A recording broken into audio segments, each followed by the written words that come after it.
여성들은 처음에는 실 한 꾸러미를 찾으려고 집을 치우기 시작하지만 결국에 가서는 집 전체를 청소하게 된다. 그녀는 어쩌면 집 전체를 청소하고 싶다는 사실을 알지 못했을 것이다. 그러니까 남녀는 사실 서로가 서로의 스승이고 거울이라는 거야. 네 모습이 사실 내 모습이야. 그러니까 욕할 필요가 없는 거야. 비슷한 수준이라는 거지. 자, 오늘은 오랜만에 카를 융과 그 여성심리 시리즈 한번 다뤄보겠습니다. 그 융의 여제자인 에스터 하딩의 저서에 나오는 글귀들을 인용을 하면서 이야기를 풀어 나가 볼 거고요. 여성과 일, 커리어에 대한 주제를 다룰 건데 이걸 제가 좀 오랜만에 다뤄서 오늘 거 이해가 조금 안 되실 수도 있어요. 그래서 제가 한때 올렸던 카를 융과 여성심리 시리즈 다시 한번 보고 오시면 더 이해가 빠를 겁니다. 물론 그 해석도 다 맞는 이야기는 아닐 거고요. 나도 내가 자의적으로 해석한 게 많으니까. 근데 여러분들 이 시리즈는 업로드할 때 이제 댓글창을 닫아야 될지도 모르겠어. 그래서 혹시 댓글창 닫아도 양해 좀 해주세요. 아니 이게 채널 초창기 때는 그 커뮤니티에 찌들려 있는 이상한 여자애들이 많이 유입이 돼가지고 내가 걔네들 쳐내느라 고생을 많이 했는데, 아니 요즘은 유튜브에 이상한 남자애들이 왜 이렇게 많냐? 이 새끼들 때문에 내가 요즘 피곤해 죽겠어. 그 여성 관련 주제만 꺼내오면 득달같이 와가지고 기승전 여자 욕으로 끝난다니까. 왜 이렇게 나를 이렇게 못살게 구는 거야? 그러니까 웃으면서 우리가 남녀가 고민 공감이나 해주고 대화하면 좋잖아요. 그게 어렵나? 욕하는 건 이제 정치 이슈 채널 가서 하면 되는데. 그러니까 여러분들한테 하는 소리는 아니고 업로드형 멘트예요. 어쨌든 오래 보신 분들은 다들 아시겠지만 저는 그 외모 집착, 다이어트, 강박 심리 다루던 시절부터 꾸준히 그냥 여성 심리에 관심이 굉장히 많고 분석을 좋아하는 한낱 개인일 뿐입니다. 여성 심리를 다룬다고 뭐 페미니즘을 지지하는 대의명분이 있다거나 뭐 세상에 선한 영향력을 주고 싶다 이런 목적 제일도 없어요. 이런 거는 확실히 해야 돼. 아니면 채널이 더러워져. 자, 서로는 여기까지 하고 댓글에도 보면 이런 여성분들이 되게 많아요. 사회적으로 전문적인 커리어를 추구하는 길과, 그리고 가정을 이루고 싶다. 가정을 이루고 싶다는 전통적인 욕구 사이에서 오는 여러 가지 어려움들. 근데 사실 뭐 그렇게까지 걱정할 건 없어요. 정말 어마어마한 야망이 있는 여성분이 아닌 이상 그 웬만한 분들은 이 둘이 완전히 상반되는 길이라고 보기는 좀 어렵다고 생각을 해. 근데 어떤 여성분을 보면 너무 과하게 고민하는 경향이 있더라고. 그래도 확실히 이런 면에서 남자보다는 더 고민이 될 수밖에 없는 게 사실이죠. 근데 되게 재밌는 거 알려줄까 내가. 그 에스터 하딩이 1930년대에 여성들을 내담하면서 융의 이 아니마 아니무스 그리고 여성 심리 프레임들을 적용을 해서 책을 여러 가지를 썼어요. 이거 말고도 책을 여러 권을 썼는데 다 읽어보면 2022년 현재 여성들이 갖고 있는 고민이랑 똑같다. 다른 게 하나도 없어. 진짜로. 거의 100년이 지났는데. 그래서 오늘은 이제 에스터 하딩의 저서들의 주요 문장들을 인용을 해서 현대 여성들이 겪을 수 있는 고민들을 서로 우리가 공감을 좀 하고, 융과 그 제자인 에스터 하딩 관점에서 여성들이 앞으로 어떤 방향을 갖고 살아가면 좋을까에 대해서 이야기를 해봅시다. 그 인용한 것도 좀 쉬운 단어랑 문장구로 바꿔서 적었어요. 책이 가독성이 진짜 쓰레기야. 자, 첫 페이지부터 봅시다. 이걸 이제 그대로 읽는 게 아니라 더 쉽게 제가 제 언어로 바꿔서 이야기를 해드릴게요. 여러분들이 여성의 성 전략을 생각을 해보면 여성들은 남성에게 어느 정도 의존하는 모습을 보이고 남성에게 정서적으로 기쁨을 주는 게 남자를 꼬시는 가장 효과적인 방법이죠, 사실. 그러니까 그게 여성 고유의 보편적인 성 전략인데, 이건 100% 남성의 배우자로서, 남성의 관계 대상으로서, 여성으로서 사는 방식이고, 옛날에는 여성이 사는 방식이 이 방법밖에 없었죠. 근데 1차 세계대전이 발발하면서 여성들에게 사회적 인간으로서 일할 권리가 확립되기 시작하고 1920년대부터는 전문 여성들이 등장을 하기 시작했습니다. 그러면서 이제 남성에게 벗어나서 독립적인 인격체가 되길 희망하게 됐고, 그래야만 했는데, 그러기 위해서 자신의 무의식에 있는 남성적인 특징, 즉 아니무스를 의식화해야 됐다는 거죠. 그래서 전문적인 직업을 갖고 있는 여성들은 외향이나 태도에 있어서 어느 정도 남성적인 성향을 보이게 되고 그걸 추구하게 됐다는 겁니다. 근데 문제가 뭐냐면 사회적으로 이제 남성이랑 대등해지게 되니까 그 남성을 평가하는 것처럼 여성인 나도 그렇게 평가해줬으면 좋겠는데, 아니 남성들은 시대가 지나도 내가 삶에서 사회적으로 이룬 것을 바탕으로는 나를 평가하지 않는 게 이해가 안 됐다는 거야.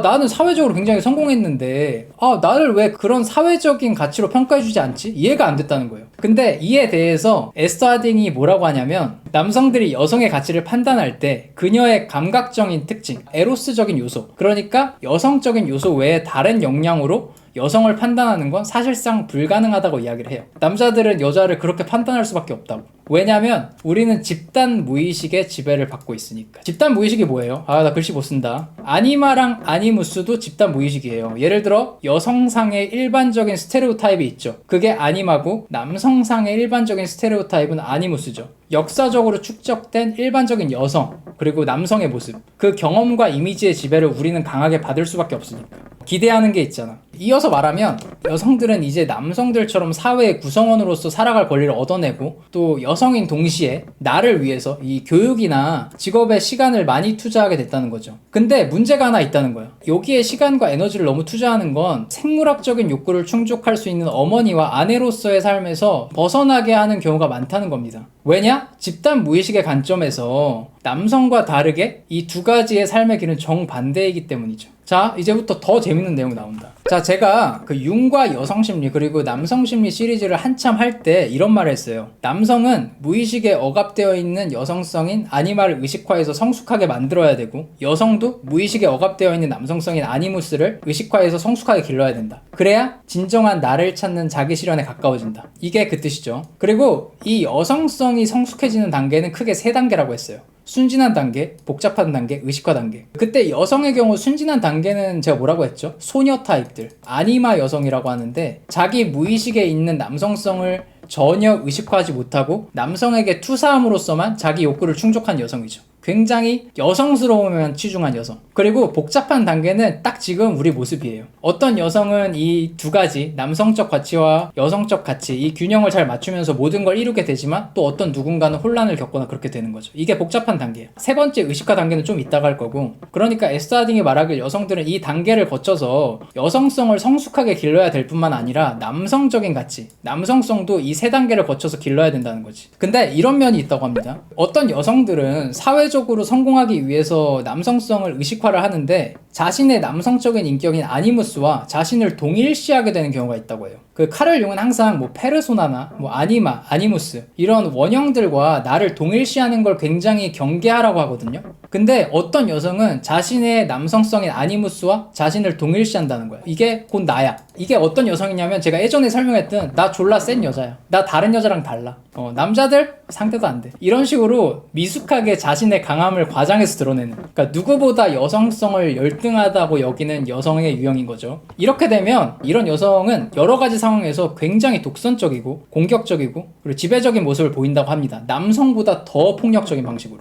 왜? 여성이기 때문에 아직 발달되지 않고 훈련되지 않은 그녀의 남성적인 특징의 아니무스가 자신의 인격을 통제하게 되거든요. 그리고 이런 아니무스와 자신을 동일시하는 여성은 커리어 여성 집단뿐만 아니라 결혼한 여성들 가운데서도 꽤나 많이 볼 수 있었다고 합니다. 그래서 이 여성들이 어떤 딜레마를 겪게 되는가를 이야기를 해봅시다. 여러분들 나 되게 남성적이에요 라고 생각하시는 여성분들이 있을 거예요. 근데 사실 저도 여성 내담을 꽤 해봤는데 진짜 남성적인 여성분은 그렇게 흔하진 않아요. 그러니까 대화를 해보면 굉장히 관계지향적이고 그랬습니다. 여튼 이게 왜 그러냐면 우리가 착각을 해서 그래요. 그러니까 남성적인 기질이 있다고 해서 그 여성적인 기질을 포기해야 되는 게 아니에요. 그러니까 융도 동시에 발달시킬 수 있다고 해. 둘이 뭐 제로섬 게임처럼 상쇄되는 게 아니라고. 여튼 이런 남성적인 여성들, 그러니까 정확히 말하면 아니무스와 자신을 동일시하는, 그러니까 열등한 모습의 남성성을 가진, 좋지 않은 방향으로 남성화된 여성들이죠. 이 사람들 중에 어떤 연애나 결혼을 하는 경우가 많다고 에스하딩이 말하냐면, 일단 융은 남성성을요, 자신이 원하는 것을 알고 그것을 성취하는 데 필요한 것을 아는 것이라고 정의를 했습니다. 그래서 아니무스와 자신을 동일시하는 이 아니무스 여성은 매우 주도적으로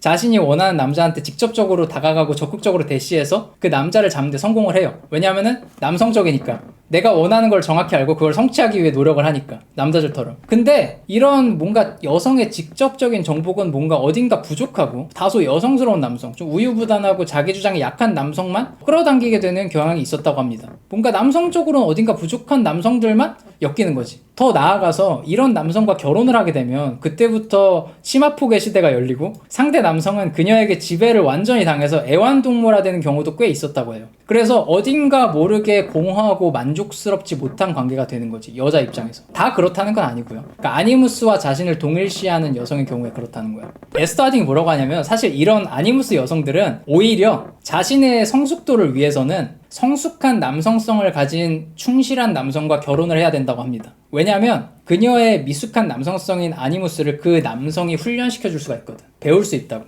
근데 이런 유형의 여성들은 자신의 아니무스를 훈련시키는데 전혀 도움이 되지 않는 굉장히 유약한 남성과 결혼하게 되는 경우가 많았다는 겁니다. 그 더 큰 문제가 뭐냐면 집안에서는 남편이 워낙 수용적이다 보니까 이 여성이 굉장히 폭군 같은 태도를 취하는 경우가 많았지만 막상 밖이나 외부 세계에서 큰 갈등이나 문제가 생기면 자기 남편을 방패로 삼으려 하는 경향이 있었다고 해요. 이 맥락과 관련해서 인용한 구절이 하나 더 있는데, 여성은 자신의 인격을 잘 발달시키기 위해 더 자유로워지기를 바라면서도 실제로는 남성의 아니마 투사를 당함으로써 얻게 되는 이익을 포기할 준비가 되어 있지 않다. 여성들은 실제로 남성으로부터 완전히 독립하려고 하지는 않는다. 이게 에스터 하딩이 책에 쓴 말인데, 이게 무슨 말이냐면 이 아니무스 여성들이 굉장히 독립적이고 주도적인 여성이 되고 싶어 하면서도 그 여성이라서 남성으로부터 얻을 수 있는 이익들이 있잖아요. 이걸 완전히 포기할 준비는 또 안 돼 있다는 거죠. 남성에게 조금은 의존하고 싶고 보호받고 싶어하는 마음이 어쩔 수 없이 생기는 경우가 많다는 거예요. 이건 뭐 역으로 남성도 마찬가지입니다. 그러니까 남성으로서 짊어져야 될 의무들을 내려놓고는 싶지만 또 남성으로서 누릴 수 있는 존중은 받고 싶어하지 남자들이.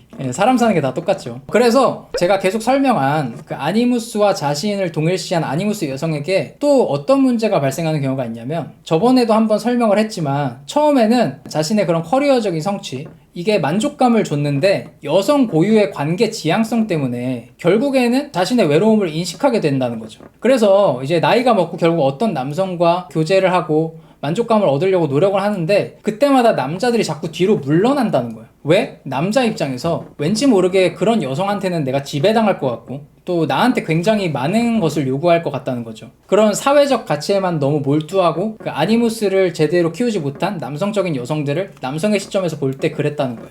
아마 지금은 또 비슷하지 않을까 싶습니다. 즉 이런 아니무스 여성들은 독립성과 주도성은 충분히 배울 수 있었지만 너무 자신의 남성적인 측면만을 발달시키는데 몰두한 나머지 여성 본인이 고유하게 지니고 있는 그 여성적인 본능들을 성숙하게 발전시키는 데는 너무 소홀해서 사람의 사랑을 얻는 역량을 키우지 못했다는 거죠. 사랑을 얻지 못했다는 거야. 내 인생에서 너무 사회적으로 많이 이뤘는데 그 여성은 관계 지향성이 있고 사랑받고 싶어 합니다. 그래서 남자보다 이 사랑을 얻지 못했다는 거야. 이런 딜레마. 근데 이해를 좀 해야 되는 게 이런 여성들이 왜 이렇게 될 수밖에 없었는지 분석을 해보니까 커리어에 너무 몰두하는 이런 남성적인 아니무스 여성들이 내가 내 여성적인 본능을 발현하면 그 함정에 빠져서 내 인생 망하지 않을까? 이런 두려움이 무의식 속에 굉장히 크다는 거예요. 그래서 섣불리 놓을 수가 없어. 자, 이제까지는 그 에스터 하딩이 내담을 하면서 깨달은 그 현대 여성들의 여러 가지 현상이나 어려움들에 대해서 이야기를 해봤는데 이 사람이 솔루션을 줘요. 이제부터는 이걸 좀 봅시다. 솔루션 1은 읽어봅시다. 여성은 남성성뿐만 아니라 자신 고유의 여성적인 본성을 단련시키고 그를 잘 활용해야 된다. 그러니까 이게 뭐냐면 여성만의 강점을 활용할 줄 알아야 되고 개인적인 행복을 위해서도 그러는 게 좋다고 하는 거죠. 그러니까 제가 한번 말한 적이 있잖아요. 여성스러움은 절대 열등한 것이 아니라고. 이 관점에서 어떤 예를 들었냐면 에스터 하딩이 이런 얘기를 해요. 여성은 뭐든지 우회적으로 접근하고 표현하는 성향이 있다고 합니다. 이건 분석심리뿐만 아니라 사회심리학 연구 결과에도 다 있어요. 그래서 이 사람은 이런 식으로 이야기를 해요. 여성의 본질은 감춰져야 하는 것이다 라고 책에 표현을 했는데, 근데 이런 성향들이 관계를 만들 때 굉장히 강력한 힘이 될 때도 있고 아름다운 것들인데, 그러니까 멋이 없는 거라면서 배제해 버릴 필요가 없다는 거죠. 아, 이런 거는 멋이 없는 거야. 그렇게 나를 숨기고 그렇게 우회적으로 나를 표출하는 건 뭐 없는 거야.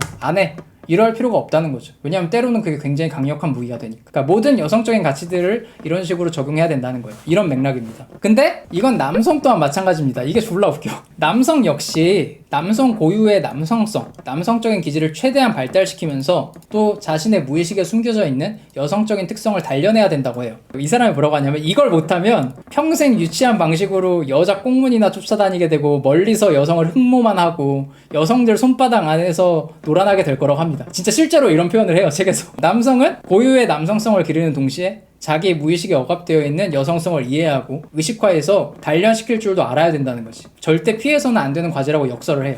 근데 난 이거 무슨 말인지 알 것 같아. 자, 그리고 더 또 흥미로운 이야기가 있습니다. 한번 읽어볼까요? 남성과 여성이 원시적인 무의식 상태에 머문다면 남성과 여성은 더 높은 의식을 향해 나아가지 못할 것이다. 여성의 문제는 곧 인류의 문제고 남성의 문제 또한 곧 인류의 문제다. 여러분들, 남녀가 왜 고유하게 가진 남성성과 여성성을 배제해서는 안 되고 단련시켜야 되는 줄 알아요? 이거를 융이 말한 건데, 자, 봐봐. 아니마랑 아니무스가 뭐예요? 이게 아니마고 이게 아니무스인데, 아니마는 남성의 무의식에 있는 여성성, 그리고 아니무스는 여성의 무의식에 있는 남성성이죠. 근데 아니마나 아니무스의 이미지는 어떻게 형성이 될 거예요? 이 원형은. 아니마와 아니무스는 우리 모두가 공유하고 있는 집단 무의식, 우리 인류 전체의 경험이기 때문에 현재 여성들이 가진 여성성이 어느 정도로 성숙한가에 따라서 남성 안에 있는 아니무스의 성숙도도 결정이 되는 거고요. 반대로 현재 남성들이 가진 남성성이 어느 정도로 성숙해졌는가에 따라서 여성 안에 있는 아니무스의 성숙도도 결정이 되는 거예요. 그러니까 이 이야기에 따르면 남자들의 남성성이 성숙해져야 여성들도 자신의 아니무스를 성숙하게 발달시킬 수 있고, 여자들의 여성성이 성숙해져야 남성들도 자신의 아니마를 성숙하게 발달시킬 수 있다는 거죠. 그러니까 남녀는 사실 서로가 서로의 스승이고 거울이라는 거예요. 그래서 인류가 발전하려면 남녀 모두가 자신이 가진 고유의 강점을 성숙하게 발전시키려고 노력해야 된다는 거지. 그래야 서로가 가진 고유의 가치를 배울 수 있으니까. 네 모습이 사실 내 모습이야. 그러니까 욕할 필요가 없는 거야. 비슷한 수준이라는 거지. 자, 이제 두 번째 솔루션.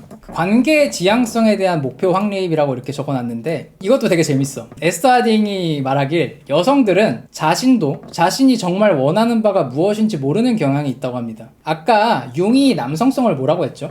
자신이 원하는 것을 알고 그것을 성취하는 데 필요한 것을 아는 것이라고 했잖아요. 그러면 반대로 여성들은 그게 부족하다는 거지. 내가 원하는 바가 뭔지 모른다. 에스더 하딩이 이거를 어떤 식으로 표현을 했냐면, 여성들은 처음에는 실 한 꾸러미를 찾으려고 집을 치우기 시작하지만 결국에 가서는 집 전체를 청소하게 된다. 그녀는 어쩌면 집 전체를 청소하고 싶다는 사실을 알지 못했을 것이다. 근데 이 사람이 내담을 해보니까 여성들이 진정으로 보편적으로 바라는 건 사람과의 관계성이었다고 해요. 자, 이게 무슨 뜻이냐면, 융은 사물을 사랑하는 건 남성 고유의 특권이고 사람을 사랑하는 건 여성 고유의 특권이라고 이야기를 합니다. 예를 들어서 정말 기계적인 작업을 남녀가 했다고 쳐보세요. 근데 남성은 그 기계적인 작업이 어떤 프로세스로 돌아가는지 그 자체의 흥미를 느껴서 반복적인 작업이라도 막 재밌게 하는 경우가 많은데, 여성들은 그런 거를 정말 따분해 한다고 합니다. 지극히 사물적인 거. 근데 여성이 어떨 때 이런 기계적이고 굉장히 사물적인 가치들을 사랑하게 되냐면, 사람이 엮여 있을 때. 사람이. 그녀에게 그 지루한 일을 시킨 사람이 매력적이라든지, 혹은 남편과 아들을 위해서 스웨터나 양말을 뜰 때, 그게 아무리 반복적이고 재미없는 사물적인 일이라도 열의를 갖게 되는 경향이 있다고 해요, 여성들은. 그러니까 여성 또한 남성처럼 당연히 사물을 사랑하는 법을 배워야 되지만, 결국에는 여성들의 관심은 사물 뒤에 있는 사람, 인간 자체로 나아가게 된다는 거죠. 여성은 관계 지향적이라는 말이 나오는 거야. 여성들은 관계 사이에서 사람들의 슬픔을 공감해주고, 내 감정적인 강점을 활용해서 누군가에게 위안을 해주고, 행복을 줄 때 누구보다 열정적이고 지속적으로 자신의 일에 임하게 된다는 거죠. 그래서 여성들은 어떤 일을 하든, 뭐 결혼을 하든 안 하든, 이런 사물적인 가치가 아니라 사람, 관계 지향적인 가치를 최종 목적으로 잡는 것이 좋을 것이다. 이런 이야기예요. 에스더 하딩이 하는 말은.